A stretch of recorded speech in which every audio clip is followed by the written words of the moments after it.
বিসমিল্লাহির রহমানির রহিম। সুপ্রিয় শিক্ষার্থী, অনলাইন ক্লাসে তোমাদেরকে স্বাগতম।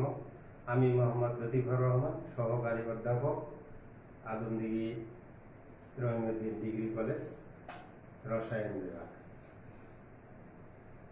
তোমরা এসএসসিতে শুধু রসায়ন পড়ে এসেছো।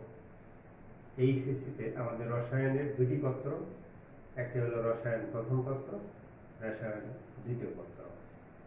সিলেবাস অনুসারে আমরা আজকে রসায়নের প্রথম পত্র শুরু করব। প্রথম পত্রের 5টি অধ্যায়। প্রথম অধ্যায় ল্যাবরেটরি নিরাপদ ব্যবহার, দ্বিতীয় অধ্যায় গুণগত রসায়ন, তৃতীয় অধ্যায় মৌলের পর্যায়বৃত্ত ধর্ম ও রাসায়নিক বন্ধন, চতুর্থ অধ্যায় রাসায়নিক পরিবর্তন, পঞ্চম অধ্যায় হল কর্মমুখী রসায়ন। আমি যে অধ্যায়টা পড়াবো সেটি হলো রসায়নের দ্বিতীয় অধ্যায় গুণগত রসায়ন। পড়ানোর আগে, যেহেতু তোমরা নতুন, তোমাদের পাঠ্যপুস্তকের দরকার, এই কারণে আমি এখানে 3টি রাইটারের নাম দিয়েছি, 3টি বইয়ের নাম।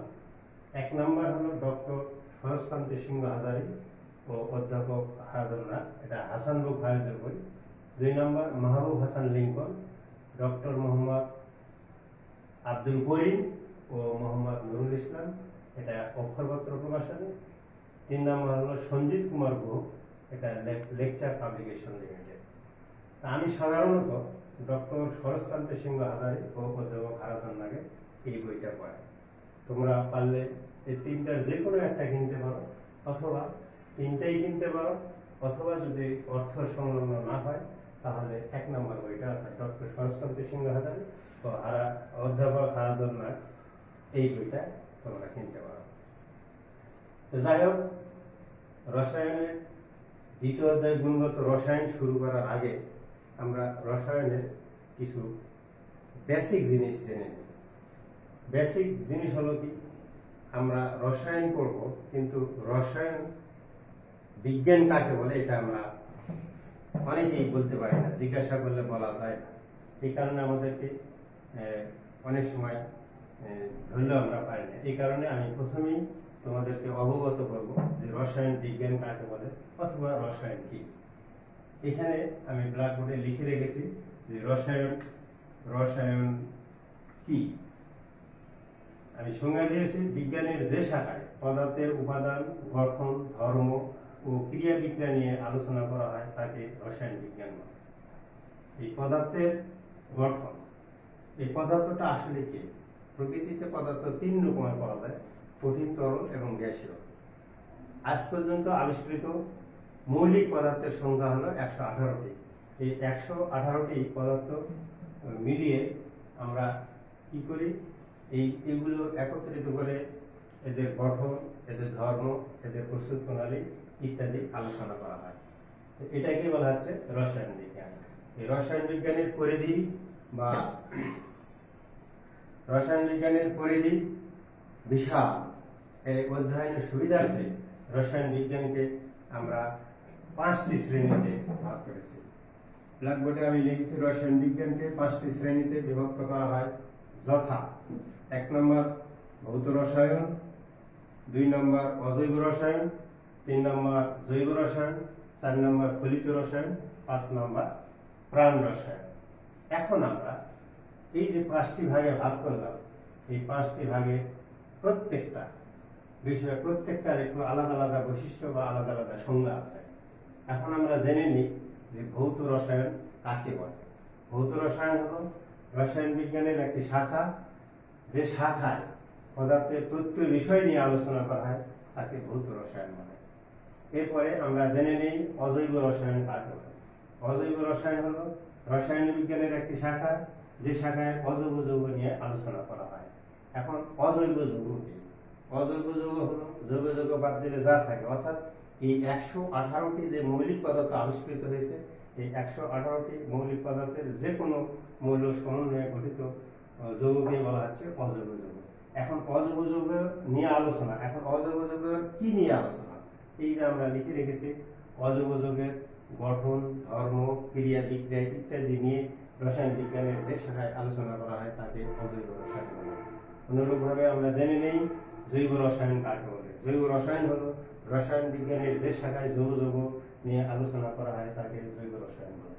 এরপরে আসলো ফলিত রসায়ন। ফলিত রসায়ন হলো রসায়ন বিজ্ঞানের যে শাখায় পদার্থের প্রায়োগিক বিষয় নিয়ে আলোচনা করা হয় তাকে ফলিত রসায়ন বলে। এরপর প্রাণ রসায়ন।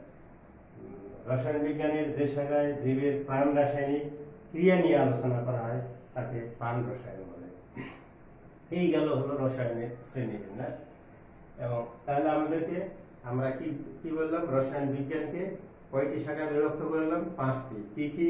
ভৌত রসায়ন, অজৈব রসায়ন, জৈব রসায়ন, ফলিত রসায়ন, প্রাণ রসায়ন। এখন আমরা যে রসায়ন প্রথম পত্র দ্বিতীয় অধ্যায় গুণগত রসায়ন করতেছি, এটা কার মধ্যে পড়ে? এটি হলো ভৌত রসায়নের একটি অধ্যায়। ভৌত এবং অজৈব এই দুটো মিলেই পড়বে, কারণ এখানে অজৈব যৌগ নিয়েও আলোচনা করা আছে, আবার ভৌত রসায়নের যে তত্ত্বীয় বিষয় নিয়েও আলোচনা করা আছে।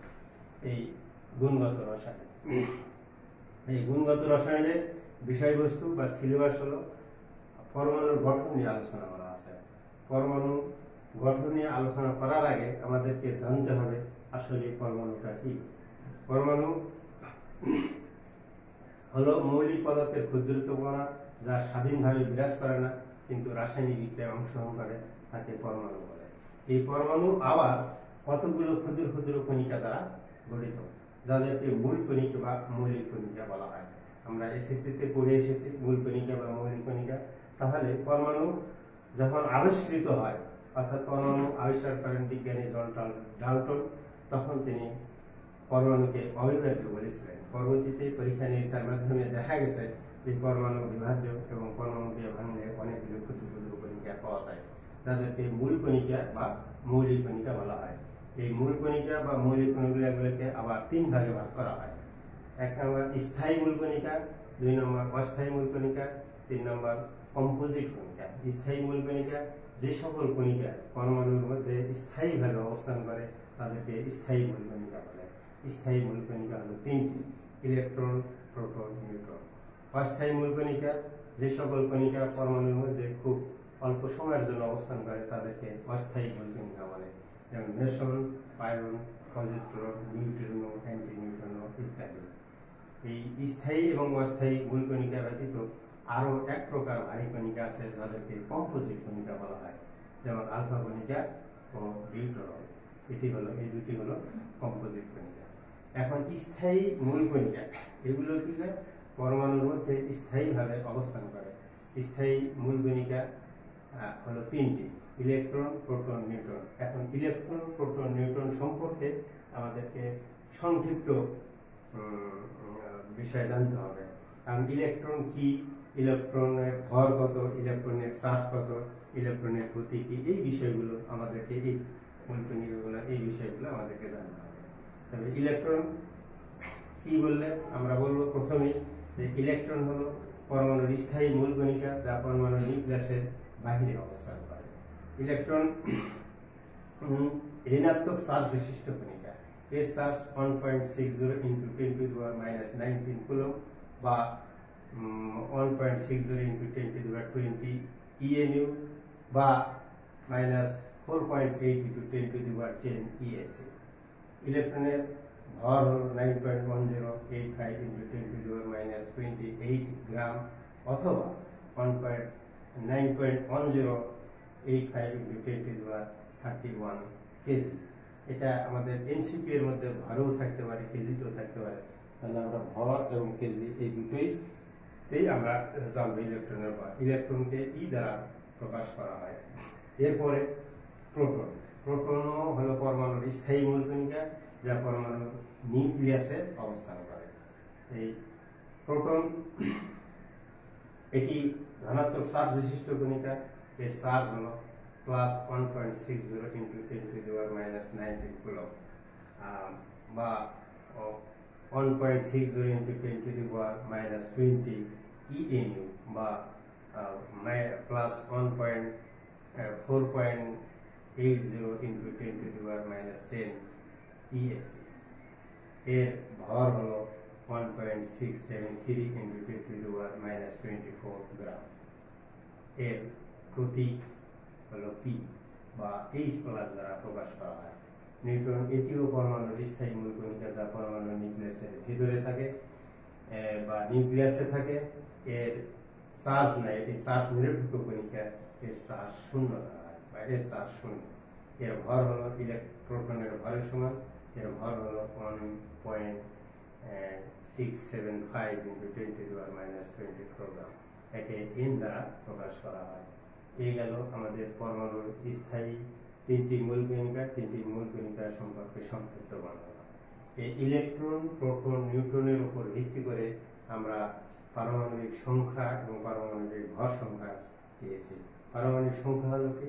পরমাণুর কেন্দ্রে অবস্থিত প্রোটন ও নিউট্রনের মোট সংখ্যাকে একটি পরমাণুর কেন্দ্রে অবস্থিত মোট প্রোটন সংখ্যাকে পারমাণবিক সংখ্যা বলা হয়।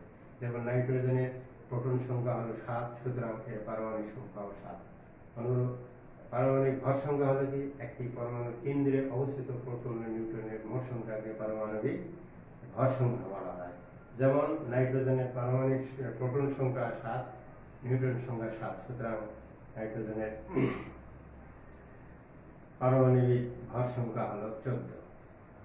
এখন পারমাণবিক সংখ্যা এবং পারমাণবিক ভর সংখ্যার উপর ভিত্তি করে আমরা আইসোটোপ, আইসোবার, আইসোটোন পেয়েছি। এই আইসোটোপ, আইসোবার, আইসোটোন সম্পর্কে আমি আগামী ক্লাসে আলোচনা করব।